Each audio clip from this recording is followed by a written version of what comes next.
bienvenue sur ma chaîne YouTube Leader Sereine, je suis Valérie Richard et aujourd'hui on va parler d'un sujet important, c'est comment adresser des félicitations de manière authentique à notre équipe, que ce soit vos salariés, que ce soit des freelances peut-être avec qui vous travaillez. C'est important de pouvoir adresser des félicitations et on va voir que peut-être dans certaines situations, pour certaines personnes, ça n'est pas si facile que ça finalement d'adresser des félicitations parce qu'on peut se sentir un peu mal à l'aise à le faire, parce qu'on peut avoir l'impression que c'est surjoué ou que ça ne fait pas naturel. Donc ça peut être un peu compliqué. Ça a été mon cas quand j'ai commencé à manager. Pendant quelques temps, je ne savais pas très bien faire parce qu'en fait, tout simplement, je n'avais pas appris à le faire. Dans mon éducation, je recevais rarement de félicitations quand je faisais quelque chose de bien. Voilà, dans ma famille, on me disait bon c'est bien maintenant, il faut continuer ou il faut faire mieux. Donc on m'encourageait à faire plus, mais finalement, j'avais rarement vraiment des félicitations sincères. Donc, quand j'ai commencé à manager ma première équipe, en fait, je ne savais tout simplement pas faire. Et ça m'a joué des tours. En tout cas, ça a créé une relation qui n'était pas forcément la meilleure avec mes collaboratrices. À l'époque, j'avais une équipe que de filles. Et donc, il a fallu à un moment donné qu'elles me fassent ce retour-là, au moment, par exemple, des entretiens individuels de fin d'année, pour que moi, je prenne ce recul et que je me dise « Ah ouais, là, il y a un truc que j'ai loupé ». Et ça m'a aidé justement, j'ai appris à développer cette capacité à féliciter les gens et de le faire de manière vraiment sincère, vraiment authentique. Donc justement aujourd'hui, c'est ce que je veux vous partager pour vous aider si vous aussi vous rencontrez cette difficulté-là parfois.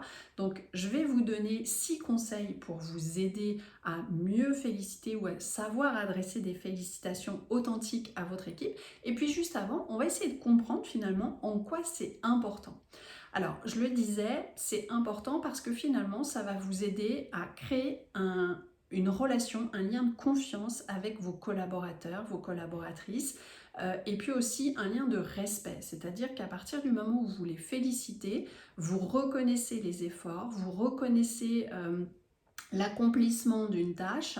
Et c'est important que le collaborateur sente que oui, son travail est reconnu. Alors on pourrait se dire oui, mais il est là pour ça, il est là pour faire un travail, il a un contrat de travail et puis en échange je lui donne un salaire. Oui, sauf que à un moment donné, nos collaborateurs, ils ont besoin d'avoir de la visibilité sur ce qu'ils font bien, ce qui correspond à vos attentes ou pas. Donc si vous ne leur adressez pas de félicitations, ils ne peuvent pas vraiment se situer et se dire est-ce que ce que je fais c'est moyen, c'est bof, ou c'est bien, ou c'est super.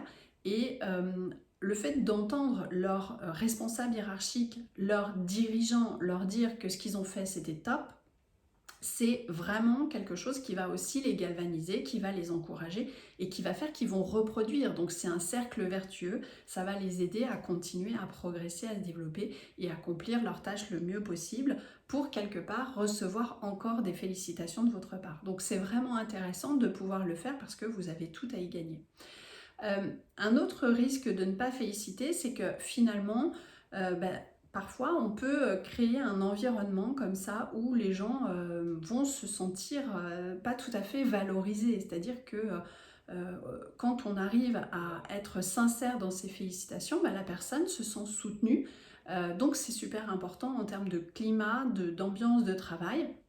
Et puis aussi de se dire, voilà, encore une fois, il y a des relations positives entre ma direction et moi, donc c'est important de pouvoir montrer ça.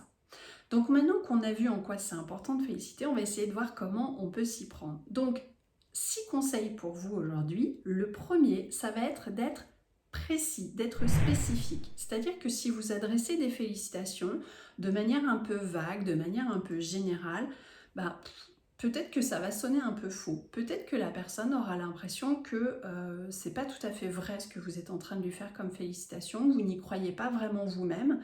Peut-être qu'elle ne verra d'ailleurs pas très bien ce qu'elle a réussi. Donc si vous êtes précis, spécifique, là ça aura beaucoup plus de portée. Le fait de lui dire par exemple tiens là j'ai été impressionnée sur la rapidité avec laquelle tu as travaillé sur ce dossier-là et les résultats que tu as obtenus, là on n'est plus précis, on parle de rapidité, on parle des résultats, on parle donc de qualité de travail. Et là, la personne comprend un petit peu plus ce que vous avez apprécié dans son travail. L'idée, c'est d'aller même un cran plus loin en échangeant avec votre collaborateur sur ce qui lui a permis justement de réussir, de faire peut-être mieux que les fois précédentes.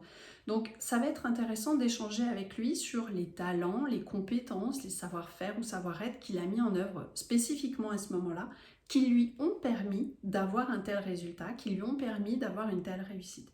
Et ça va l'aider non seulement à prendre conscience lui-même, ce collaborateur, de ce qu'il a fait de bien et de ce qu'il a mis en œuvre dans ses compétences. Donc en termes de confiance en lui, c'est vachement intéressant. Ça va l'aider à continuer à développer cette compétence pour continuer à faire bien son travail. Et puis vous, ça vous assure que la personne va continuer à se motiver, à se mobiliser sur ses tâches. Donc ça, c'est la première chose, c'est d'être spécifique. Deuxième conseil, c'est d'être sincère. Effectivement, si vous n'y croyez pas à ces félicitations, si vous le faites en vous disant « bon, il faut que je félicite, mais au final, bof, il aurait pu faire mieux », eh bien, votre collaborateur va le sentir. Et donc, ça va créer l'effet inverse de ce que vous vouliez, c'est-à-dire qu'au lieu que ça crée ce lien de confiance, votre collaborateur va se méfier, il y aura de la défiance entre vous et ça va avoir des effets assez négatifs dans votre relation. Donc ça, c'est important. Peut-être si vous n'êtes pas à l'aise au départ, prenez le temps d'y réfléchir, posez-vous, dites-vous, tiens, comment j'aurais envie d'exprimer ces félicitations, comment je suis à l'aise, avec quels mots aussi, parce que ça va être important de trouver la formulation qui vous correspond, et ensuite de pouvoir le faire de manière très sincère. Troisième conseil, ça va être d'être empathique, c'est-à-dire mettez-vous à la place de la personne qui va recevoir cette félicitation parce que ça va vous aider à avoir les mots justes, le ton juste. Si vous êtes face à quelqu'un qui, comme moi auparavant, a du mal à entendre les félicitations, ce ne sera pas la peine de vous appesantir trop longtemps sur ces félicitations. Il faudra peut-être aller droit au but et puis venir encourager effectivement les compétences qui ont été mises en œuvre, les souligner en tout cas, mais sans en faire des caisses. Parce que sinon la personne sera mal à l'aise et ça ne servira à rien. Donc vraiment, essayez de vous mettre à la place de cette personne, de comprendre comment elle fonctionne et ça va vous aider à être juste dans la façon de l'exprimer. Conseil suivant, ça va être d'être respectueux. Donc respectueux de la personne, respectueux aussi de sa façon de travailler, mais surtout d'avoir des félicitations qui sont honnêtes, c'est-à-dire éviter d'être condescendant. C'est-à-dire que si vous dites à la personne « Ah pour une fois que tu fais du bon boulot », bon, là forcément, je ne crois pas que la personne va vraiment entendre la félicitation de manière très positive. Donc c'est important de rester dans le respect de cette personne et de sa façon de travailler, de ses progrès, de son rythme, etc. Parce que c'est aussi ça que vous voulez encourager.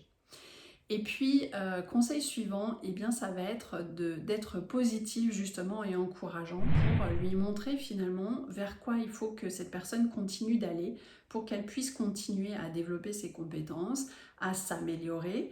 Donc l'idée, c'est pas de lui dire c'est bien mais la prochaine fois, il faut faire mieux. C'est juste de lui dire bravo pour ce que tu as accompli, je trouve ça génial, de lui expliquer quelles conséquences positives ça a pu avoir et puis encore une fois, de parler des compétences qu'elle a mises en œuvre pour y arriver de façon à soutenir sa confiance et l'aider justement à l'encourager à faire toujours dans ce sens-là, de continuer dans cette direction-là. Et puis le sixième et le dernier conseil, ça va être d'être attentif et attentive à votre langage non verbal, c'est-à-dire votre visage, vos expressions de visage, peut-être vos gestes aussi, parce qu'ils viennent traduire votre message. Donc si vous exprimez de la félicitation en ayant les sourcils froncés, en ayant le visage complètement fermé, parce que je ne sais pas, peut-être vous êtes préoccupé par un autre sujet que vous avez à gérer, eh bien la personne sentira une sorte de dissonance entre votre discours et vos gestes, et du coup le message sonne faux. Donc là encore, on fait chou blanc, on vient provoquer l'effet inverse de ce qu'on voulait. La personne ne se sentira ni encouragée ni félicitée. Donc soyez attentif à ça. Si besoin, si vous êtes tendu, si vous avez eu, je sais pas, une altercation avec un client ou une difficulté particulière juste avant, prenez le temps peut-être d'aller marcher, de vous poser, de souffler pour revenir dans un état plus détendu et vous dire ok, je souhaite recevoir tel collaborateur pour lui adresser mes félicitations et d'étendre tout votre visage, tout votre corps pour être sûr de faire passer le bon message sur le bon canal. Donc voilà les messages que je voulais vous adresser, j'espère que ça va vous être utile. N'hésitez pas à me dire dans les commentaires si vous aussi, tout comme moi au départ, vous avez parfois du mal à adresser des félicitations de manière authentique et lequel de ces conseils va vous être le plus utile. Et puis moi je vous retrouve la semaine prochaine pour une nouvelle vidéo, des nouveaux conseils et je vous souhaite une bonne semaine. À bientôt. Bye.